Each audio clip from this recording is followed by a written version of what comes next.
Hi everyone, it's Andre here.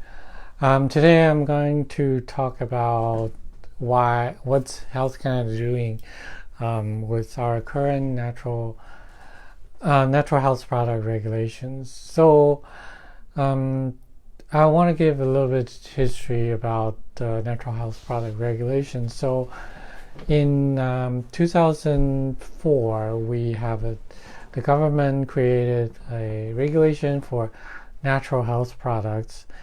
Before that, natural health products um, weren't regulated, and in Canada we only had regulations for food or drugs. So natural health products are neither food or drugs. So that's why Health Canada created a natural health product regulation just for natural health products.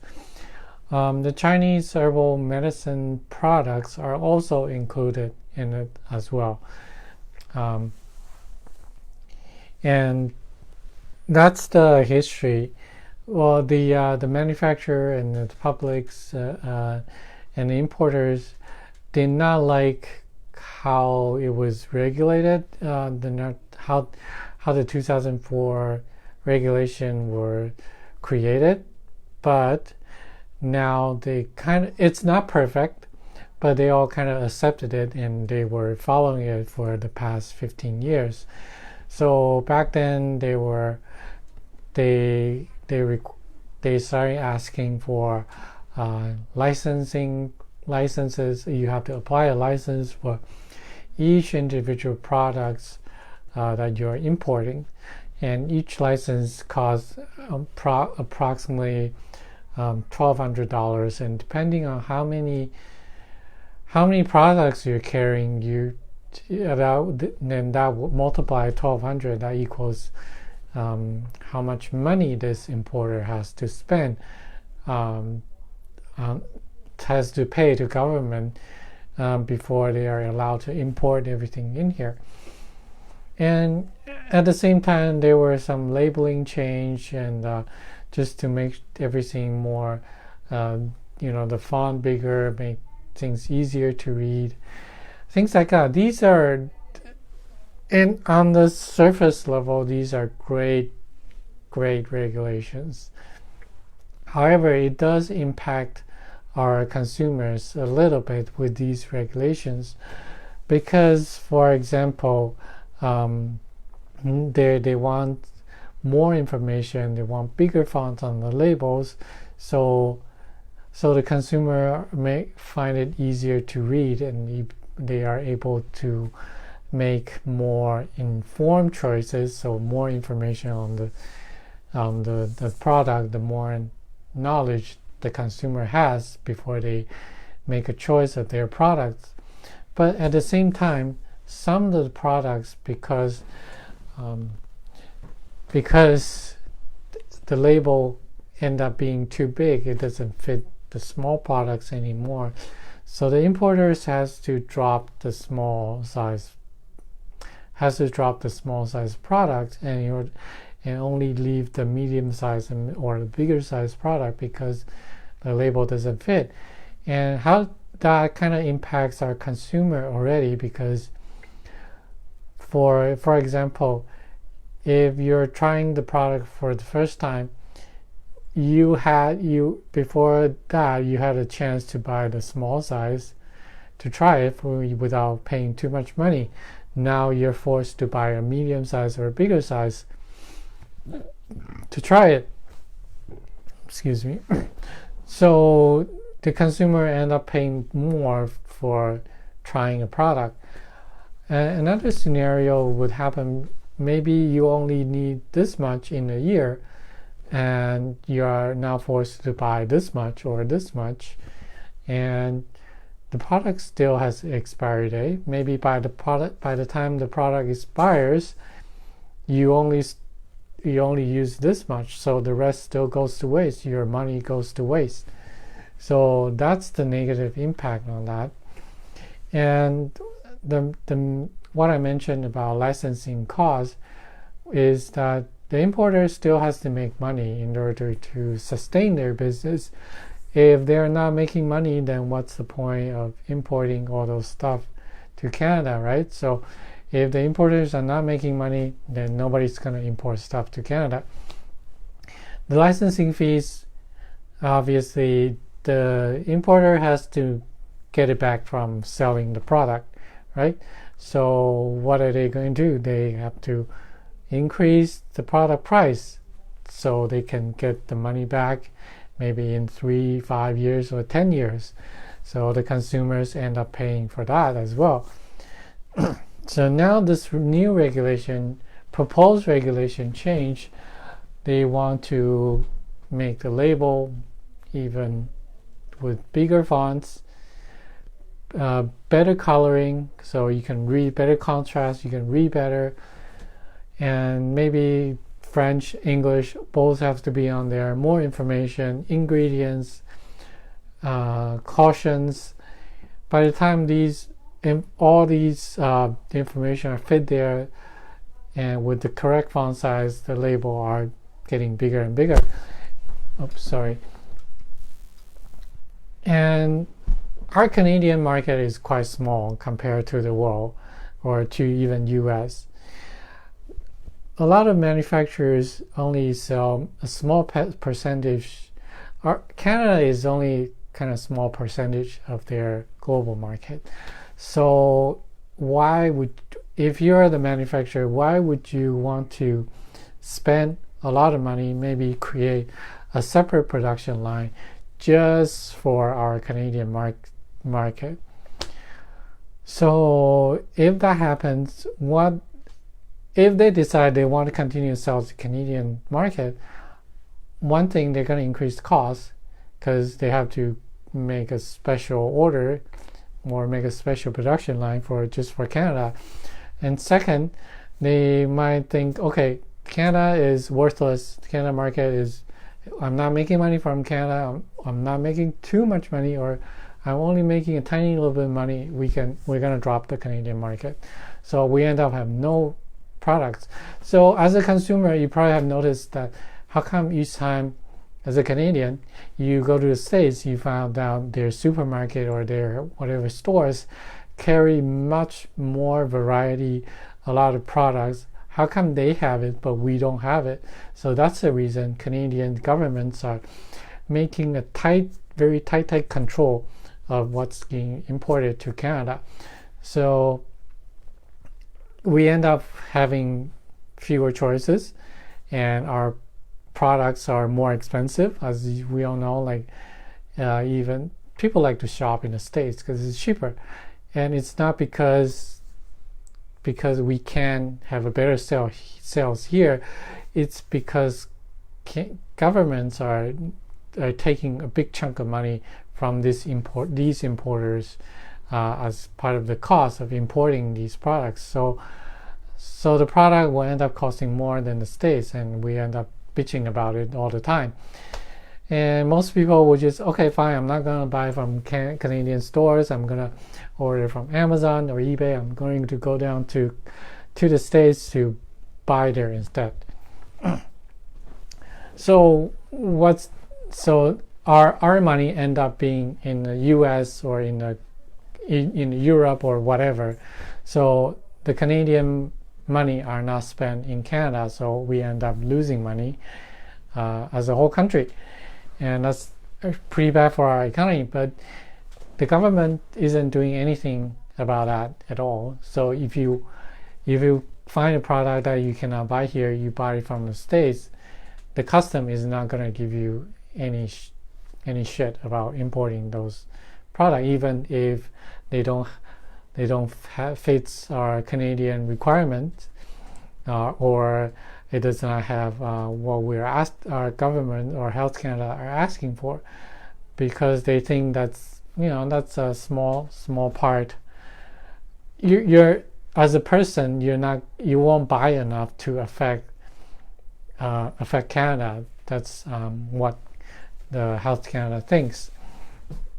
So this so back to the proposed regulation, and the second thing the Health Canada is asking for is clinical trial evidence, clinical-based evidence.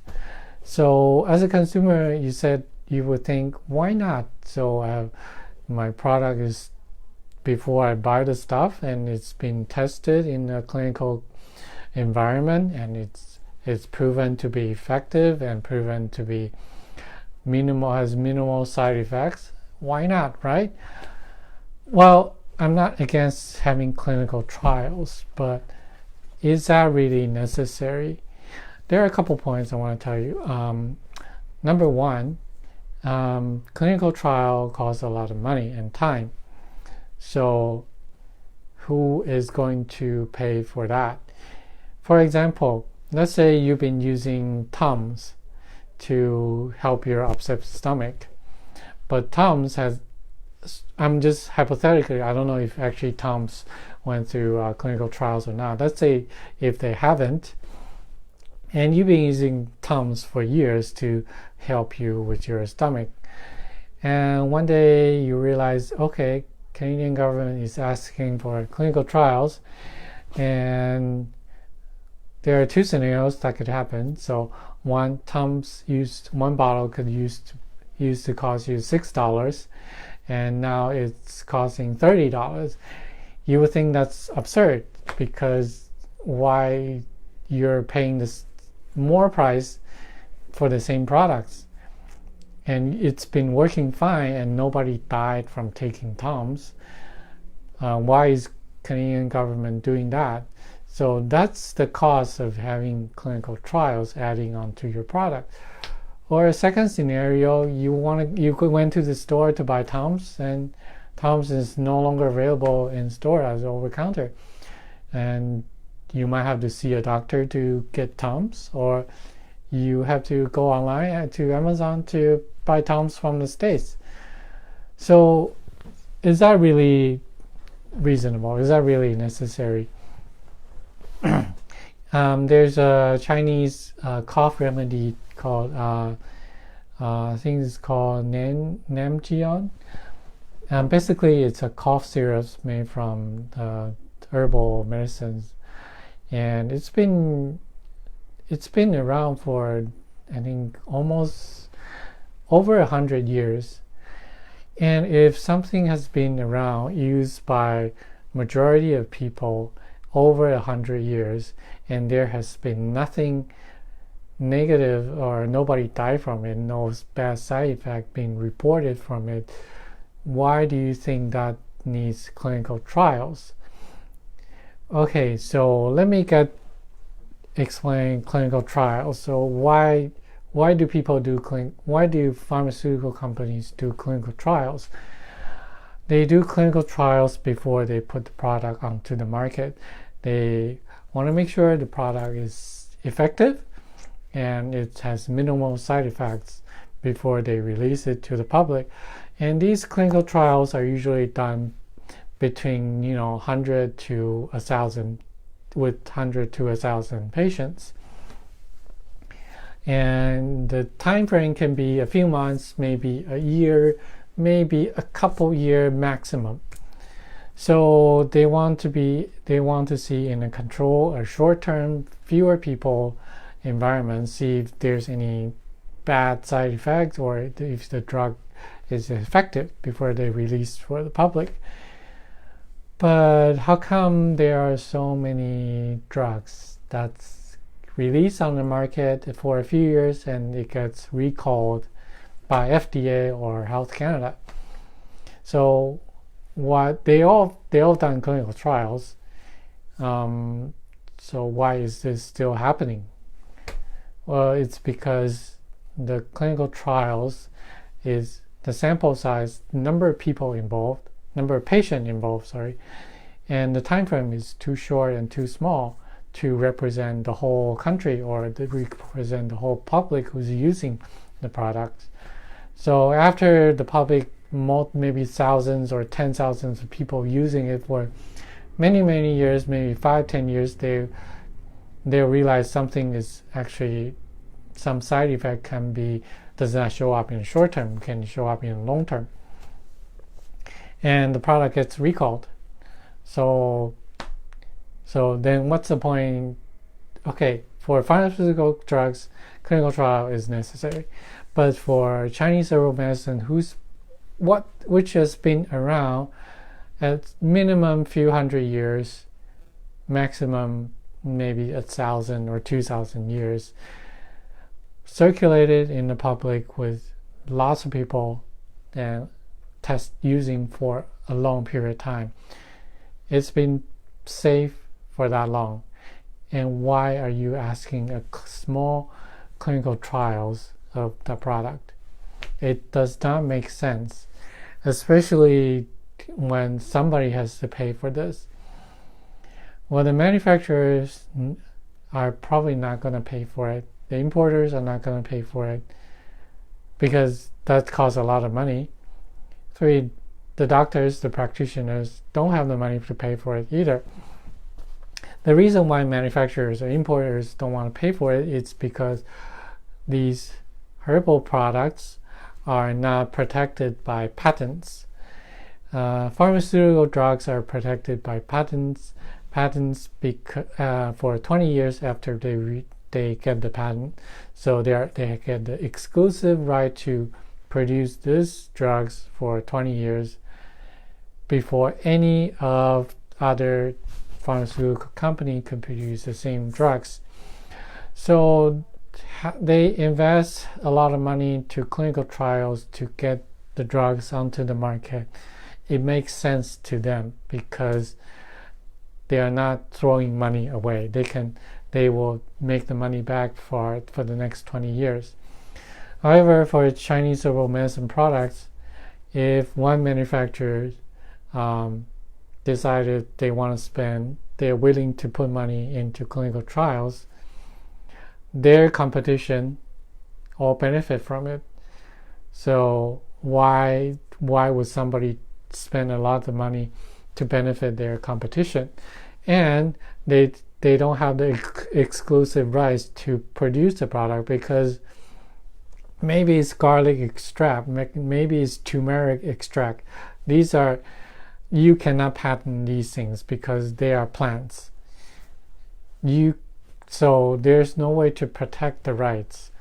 So the manufacturers are not going to do it. The importers don't have enough money. If they want to put money into clinical trials, they will end up increasing the cost of their products. So the consumer eventually pays for all of it. So that doesn't make sense at all, right? And so who's going to end up paying for the clinical trials? Is government going to pay for it? If governments pay for it, where is the money coming from? From taxpayers' money, so it's still coming from your pocket. And so would you want that to happen? Like, is it really necessary to spend so much money on something that's been proven to be safe and effective for, a few hundred years or even 1,000 years? You would think it's not. So that's why my position is against this regulation change. We're not against clinical trials, but we are against this regulation change because it's unnecessary. So I forgot what I was going to say. Anyway, so this regulation, to recap, they want newer labels, more clear, more information. 2, they want clinical trial, clinical evidence. They don't support traditional claims such as traditional Chinese medicine claims. So far, there's no release information about these the new regulations supporting Chinese medicine or India medicine or any of the Aboriginal medicines. It doesn't state anything about supporting these claims. So we end up with the clinical trials and labels.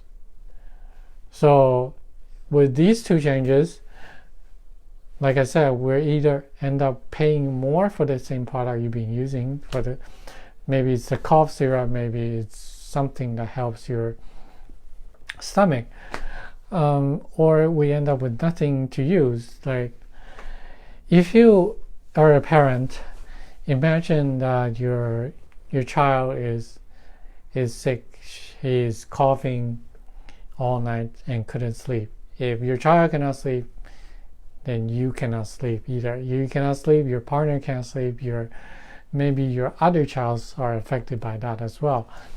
So usually if you have something that's been working for you in the past, like a patient who said every time he has a cough, he would take this this herbal cough remedy, and it works for him every single time.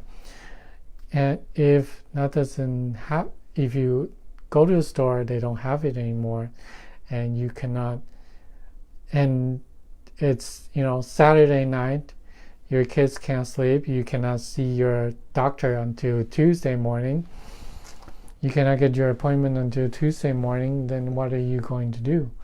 You'll be very frustrated and wondering, what is the government doing?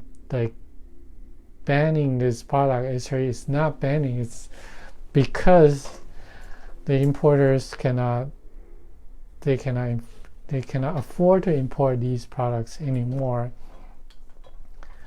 So you'll leave devastated. Like honestly, you'll be very angry. So would I. I would be very angry too, because their Chinese medicine history has been so long. And a lot of things has been proven to be very effective, to be more effective than drugs and other stuff. And our patient has been taking these for a long time. They rely on it for the longest time. Their parents had no problem with it, and now their children are relying on it. And one day you take that away. How do you explain to them that what you're doing is for their safety and so they get more informed, right? So I think that's it for today. It's been a long video, and don't want to drag it for too long if you're falling asleep. If you have any comments or questions, feel free to leave it below, and I'll try my best to answer your questions, and we'll see you next time. Bye.